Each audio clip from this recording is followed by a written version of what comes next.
आज हम दोस्त क्लास 11 में चैप्टर नंबर 2 है हमारा एटॉमिक स्ट्रक्चर। तो एटॉमिक स्ट्रक्चर में आज हम दोस्त बोहर्स एटॉमिक मॉडल के बारे में पढ़ेंगे। देखिए दोस्त, सबसे पहले जानेंगे बोहर्स एटॉमिक मॉडल को देने वाले साइंटिस्ट का नाम क्या है। तो बोहर्स एटॉमिक मॉडल को देने वाले साइंटिस्ट का नाम है हमारा नील्स बोहर। कब दिए थे? 1913 में। फिर हमारा दोस्त पर्पस, उनका उद्देश्य क्या था? To remove the drawbacks of Rutherford's atomic model। इसका मतलब हो गया दोस्त, रदरफोर्ड एटॉमिक मॉडल के खामियों को हटाने के उद्देश्य से बोहर्स एटॉमिक मॉडल दिया गया।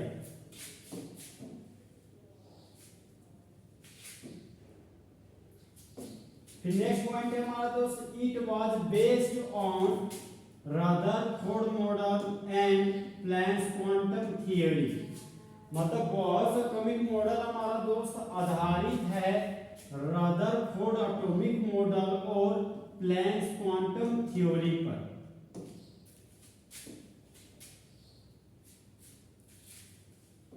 नेक्स्ट पॉइंट है हमारा दोस्त, postulates of Bohr's atomic theory. Bohr's atomic theory की परिकल्पनाएं या मान्यताएं। पॉइंट नंबर 1 है हमारा दोस्त, electrons move around the nucleus on certain concentric circular path called orbital shells. इसका मतलब हो गया हमारा दोस्त कि इलेक्ट्रॉन हमारा घूम रहा है न्यूक्लियस के चारों ओर, जो एक निश्चित सकेंद्रीय गोलाकार रास्तों में इलेक्ट्रॉन हमारा घूमता है, तो वह कहलाता है ऑर्बिटल सेल। देखिए तो ये पॉइंट हमारा क्या बोल रहा है? ये पॉइंट बोल रहा है कि ये हमारा एटम है, एटम के सेंटर पार्ट को बोलते हैं न्यूक्लियस, और न्यूक्लियस के बाहर का रास्ता होता है सर्कुलर। इसी सर्कुलर रास्ता को सेल ऑर्बिट या एनर्जी लेवल बोलते हैं, और इसी में हमारा इलेक्ट्रॉन हमेशा घूमता है।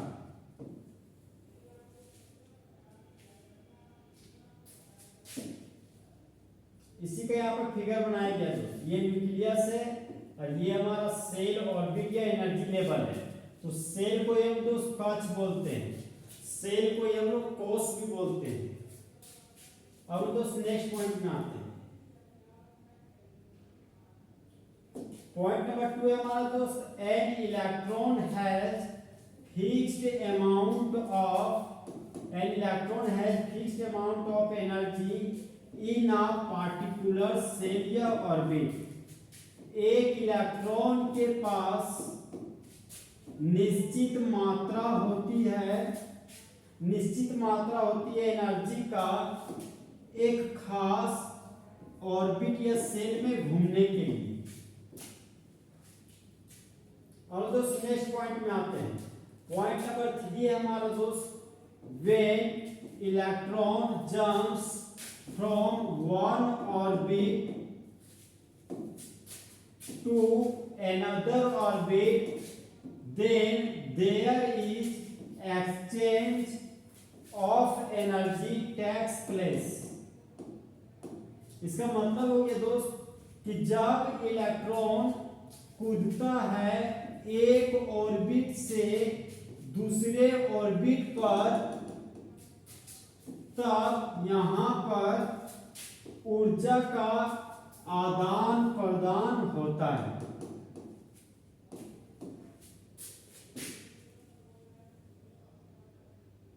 अब यहां पर देखिए दोस्त, ये हमारा है लोअर ऑर्बिट और इसको मान रहे हैं हायर ऑर्बिट। तो जब इलेक्ट्रॉन लोअर ऑर्बिट से हायर ऑर्बिट में जाना चाह रहा है, तो इलेक्ट्रॉन एनर्जी को जब एब्जॉर्ब करेगा तब वह लोअर ऑर्बिट से हायर ऑर्बिट में पहुंच जाएगा। लेकिन आज इलेक्ट्रॉन हमारा हायर ऑर्बिट से लोअर ऑर्बिट में आ रहा है, तो इलेक्ट्रॉन एनर्जी को उत्सर्जित करते हुए हायर ऑर्बिट से लोअर ऑर्बिट में पहुंचेगा। और दोस्त पॉइंट नंबर 4 में आते हैं।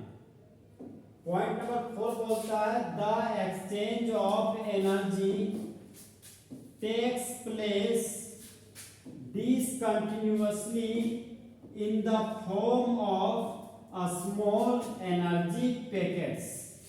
इसका मतलब हो गया दोस्त कि हाँ, एनर्जी का आदान प्रदान लगातार नहीं होता है, लेकिन जब ये एनर्जी हमारा ऑर्बिट या सेल से बाहर निकलता है तो वह डिसकंटिन्यूअसली निकलता है और वह स्मॉल एनर्जी पैकेट के रूप में निकलता है। मतलब पैकेट ऑफ एनर्जी के रूप में वह सेल या ऑर्बिट से बाहर निकलता है।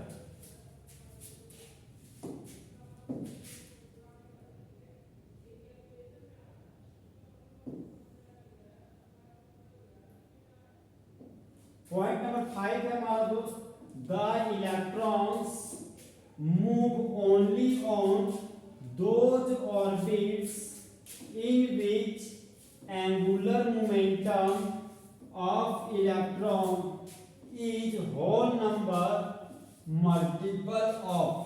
इसका मतलब हो गया दोस्त कि इलेक्ट्रॉन केवल उन कक्षाओं में घूमते हैं जिनमें इलेक्ट्रॉन का कोणीय संवेग h/2 पाई का पूर्ण गुणक होता है।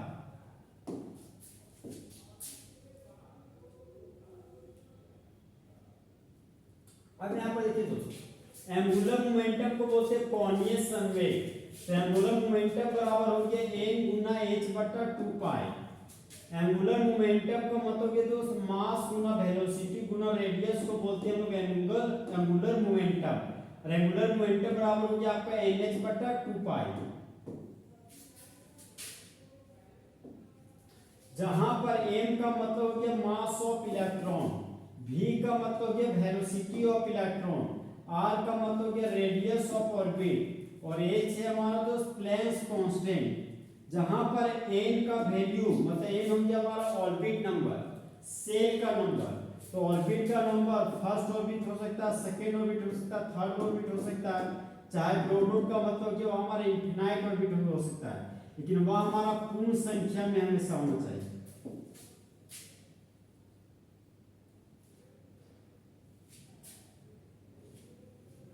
अब दोस्त बोहर्स एटॉमिक थ्योरी, अब दोस्त application of Bohr's atomic theory पढ़ेंगे। बोहर्स एटॉमिक थ्योरी का उपयोग, तो ए नंबर है हमारा दोस्त to get expression for radius of orbit in an atom. एक परमाणु में ऑर्बिट की त्रिज्या का एक्सप्रेशन को निकालने के लिए बोहर्स एटॉमिक थ्योरी पढ़ते हैं।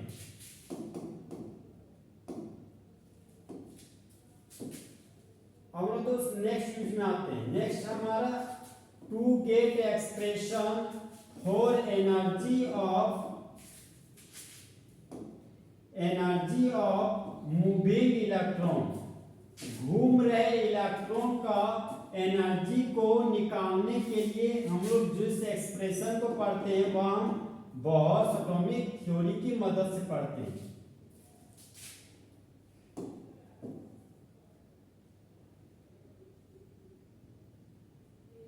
नेक्स्ट एप्लीकेशन हमारा दोस्त to get expression for velocity of moving electron.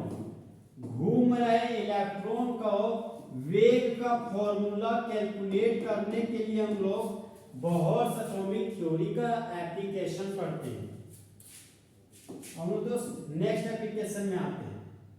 Next application हमारा टू फाइंड वेवलेंथ या frequency of emitted radiation from atom.